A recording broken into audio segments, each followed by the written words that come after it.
What is up, you all? It's Bogey and Emily here, and we are super excited to talk about poop today. Specifically potty training, right, Bo? Well, I would say Bogey is about 75 to 80% potty trained. I say this because I don't want to give this false impression that it's like this bulletproof, perfect thing. He still has accidents. You know, if he gets scared, sometimes he'll poop. It's pretty funny. He is pretty good. He's got some skills, and he's figured out that I really want him to go to the bathroom in a certain few places around the house, and he gets rewarded when he does so. For this mini tutorial, you're not gonna need much. You're gonna need a bridge, which can be a clicker, or I use the word yes. You're gonna need a timer, and you're gonna need a sufficient place that you want your bird to go to when it needs to use the restroom. Quick note, Bogey is flighted. He can fly to these spots that I've provided.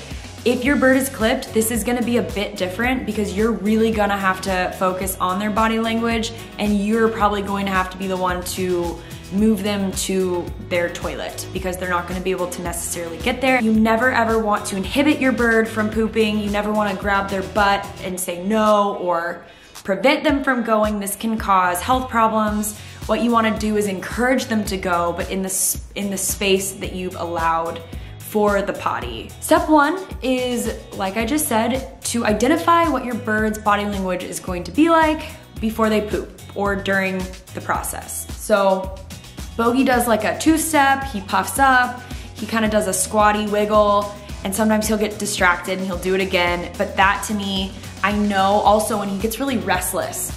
Say we're on the couch, this is because he's potty trained, he gets really restless and weird, and it's like, what's wrong with you? And I realize, oh, he has to go to the bathroom, and he's trying not to go in this area because he knows that's not preferable.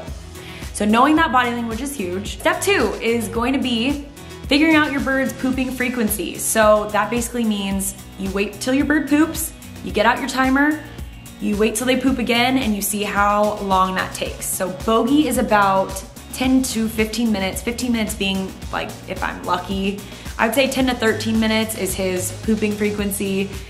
So once you figure out their body language and their pooping frequency, you basically can anticipate what's gonna happen next. Upon that anticipation, you're gonna put your bird where you want him or her to go, whether that be in their cage, on top of their cage, a specific perch. You put them there and you wait for them to go. And they might be a little bit confused at first. They're very smart. They probably see you have treats waiting. Once they go poop, you obviously wanna do your bridge, click, say yes, reward them, and that's step three. So step four is going to be adding a cue to that behavior. So you've done everything 1 through 3, you successfully put your bird on the designated toilet and they go, and you've already been rewarding them. That's when you start saying go potty.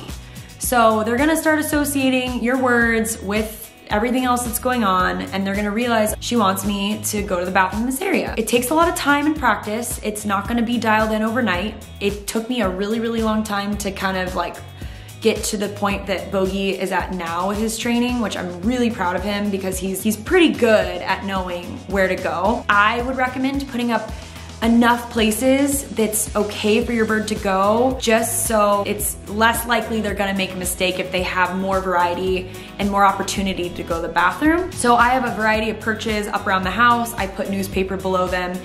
Tim from my free flight group actually had a really good idea about putting office mats down. He has a macaw, so for me, for a small bird, I'd probably cut it up, and that way you don't have to use as much paper if you don't have access to newspaper. But yeah, so I basically did these 4 steps in a weekend while I put on my favorite show, or you could read a book, and just, you gotta be there to monitor the bird because you really wanna prevent the poop from happening unless it's in that designated spot. One thing I had to troubleshoot was the fact that Bogey was a bit confused when I tried to put him on a perch. I tried to put him on the top of his cage to let him go. I didn't want him to perceive me putting him in his cage as like punishment for anything.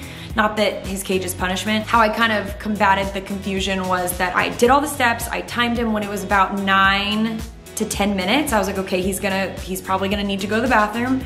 So I put him in his cage because he was flying off the other perch that I was trying to have him go to the bathroom on. So I used the cage because it was confined. When he went to the bathroom, I rewarded him. I said yes, I gave him a treat, and then I would take him out. So it was like a triple positive reinforcer, And he realized really quickly what I wanted him to do, which was go to the bathroom in this designated spot. So now it's cool because he's gotten so good at it, and he knows he's probably gonna start saying go poop because I say it so much, because he poops so much. But now, say I'm at my parents' house, I can show him in his travel cage. He has a perch on top. It's taken a few times of me showing him, hey, this is where I want you to go. And he's actually successfully flying up there and pooping. So that's kind of where you want to get to, and it takes a second. Bogey's been potty trained for like less than a year, but for a long time. And whenever he goes in the designated spot, I still give him a treat. I just do that because I want to keep him engaged, and I just want the potty training to continue. I'm assuming I won't have to reward him every single time. Actually, I take that back. I've been doing like every other now. So say I'm in my living room watching TV and he goes up there to poop specifically, like he flies up there to poop and then he comes back to me, I'll give him a treat. But if he goes and sits up on the perch for like 30 minutes waiting to poop, I'm kind of like, he's fine. Like, he knows what's up. That's about it, you guys. I know this video needed to be made a long time ago. I hope this helps, and if you guys have any more questions, I may have missed something, please put them below. Good luck, and I really hope that it works out for y'all, because it's super convenient to have a potty trained parrot. One less mess to clean up, right? All right, Bo, let's say bye. Say bye. You wave. Good boy.